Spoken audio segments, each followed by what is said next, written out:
چلے جی سورہ احقاف کا تعارف سن لیجئے پلیز۔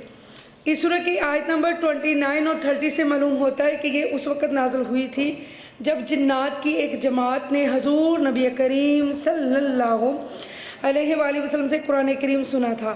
معتبر روایات کے مطابق یہ واقعہ ہجرت سے پہلے اس وقت پیش آیا جب حضور، یہ نوٹ کر لیں باتیں، یہ تعارف ہی مین چیز ہوتی ہے۔ تعارف سمجھ میں آ گیا تو پوری سورہ سمجھ میں آ گئی کہ جب حضور اقدس صلی اللہ علیہ وآلہ وسلم طائف سے واپس تشریف لا رہے تھے اور نخلہ کے مقام پر فجر کی نماز میں قرآن کریم کی تلاوت فرما رہے تھے۔ دوسری مکی صورتوں کی طرح اس صورت میں بھی اسلام کے بنیادی عقائد یعنی توحید، رسالت اور آخرت کو دلائل کے ساتھ بیان فرمایا گیا ہے۔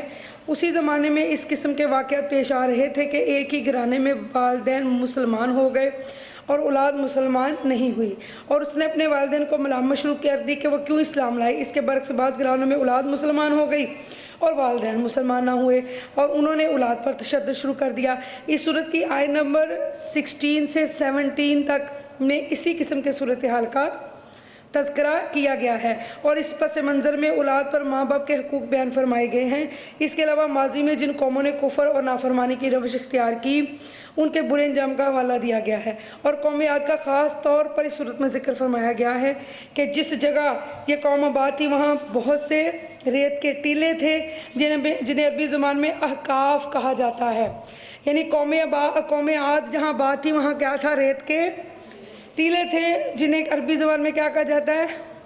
احقاف کہا جاتا ہے۔ اسی مناسبت سے سورہ کا نام بھی سورہ احقاف ہے۔ ٹھیک ہے جی، اب ہم پڑھتے ہیں بسم اللہ الرحمن الرحیم۔ اللہ کے نام سے شروع جو بہت مہربان اور نہایت رحم فرمانے والا ہے۔ تنزیل الکتاب من اللہ العزیز الحکیم۔ حامیم، حقیقی معنی اللہ رسول ہی بہتر جانتے ہیں۔ اس کتاب کا نازل کیا جانا اللہ کی جانب سے ہے جو غالب اور حکمت والا ہے، اور ہم نے آسمانوں کو اور زمین کو اور اس مخلوقات کو جو ان کے درمیان ہے پیدا نہیں کیا مگر حکمت اور مقررہ مدت کے تعین کے ساتھ، اور جنہوں نے کفر کیا انہیں جس چیز سے ڈرایا گیا اسی سے روگردانی کرنے والے ہیں۔ آپ فرما دیں مجھے بتاؤ تو کہ جن بتوں کی تم اللہ کے سوا عبادت کرتے ہو مجھے دکھاؤ کہ انہوں نے زمین میں کیا چیز تخلیق کی ہے۔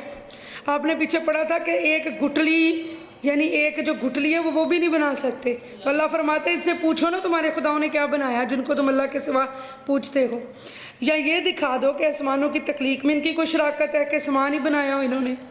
تو میرے پاس اس قرآن سے پہلے کی کوئی کتاب یا اگلوں کے علم کا کوئی بقیہ حصہ جو منقول چلا رہا ہو ثبوت کے طور پر پیش کرو اگر تم سچے ہو۔ اور اس شخص سے بڑھ کر گمراہ کون ہو سکتا ہے جو اللہ کے سوا ایسے بتوں کی عبادت کرتا ہے جو قیامت کے دن تک اسے سوال کا جواب نہ دے سکے، اور وہ بت ان کی دعا اور عبادت سے ہی بے خبر ہے۔ میرا رب تو سنتا ہے، سمیع البصیر ہے۔ اور جب لوگ قیامت کے دن جمع کیے جائیں گے تو وہ معبودان باطلہ ان کے دشمن ہوں گے اور اپنی برات کی خاطر ان کی عبادت سے ہی منکر ہو جائیں گے کہ ہم نہیں ان کو جانتے کہ ہماری عبادت کرتے تھے۔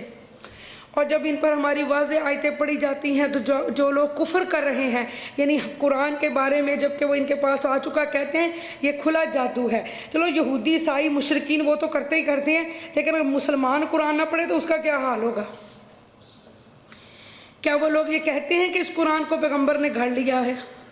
آپ فرما دیں اگر اسے میں نے گھڑا ہے تو تم مجھے اللہ کے عذاب سے بچانے کا کچھ بھی اختیار نہیں رکھتے، کیونکہ یہ چھوٹی بات تو نہیں ہے اسے گھڑنا، اور وہ ان باتوں کو خوب جانتا ہے جو تم اس قرآن کے بارے میں تانا زنی کے طور پر کر رہے ہو، تانے دے رہے ہو مجھے۔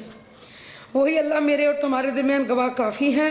وَهُوَ الْغَفُورُ الرَّحِيمُ، وہ بڑا بخشنے والا، بڑا رحم فرمانے۔ اونچی بولو ذرا۔ آپ فرما دیں کہ میں انسانوں کی طرف کوئی پہلا رسول نہیں آیا کہ مجھ سے قبل رسالت کی کوئی مثال ہی نہ ہو، اور میں از خود یعنی محض اپنی عقل اور ضروریت سے نہیں جانتا کہ میرے ساتھ کیا سلوک کیا جائے گا اور نہ وہ جو تمہارے ساتھ کیا جائے گا۔ میرا علم تو یہ ہے کہ میں صرف اس وحی کی پیروی کرتا ہوں جو میری طرف بھیجی جاتی ہے، وہی مجھے ہر شے کا علم عطا کرتی ہے، اور میں تو صرف اس علم بالوحی کی بنا پر واضح ڈر سنانے